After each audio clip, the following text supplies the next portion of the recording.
A brother I was trying to beat to save my own life.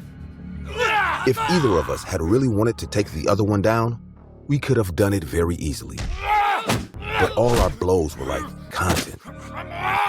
We both wanted to survive, but neither of us could bring ourselves to drop everything.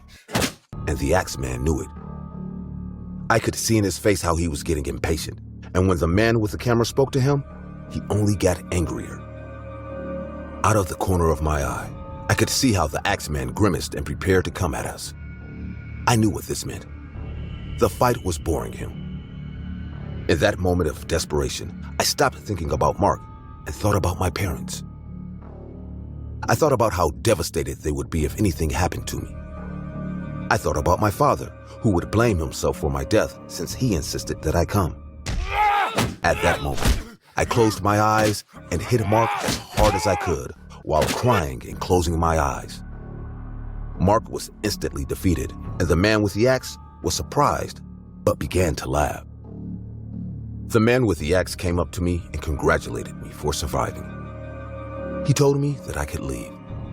The man not only told me that I could tell the story, but he threatened that if I didn't tell the story, terrible things would happen to me and my family. So I was left to go, alone and traumatized in the middle of the dark forest. I ran without looking back, aimlessly until I found a path that led me back to civilization. I arrived at a police station and told them what had happened. However, the police could find no trace of the deep web psychopaths or my missing friends. The deep web is a dark and mysterious place, difficult to trace.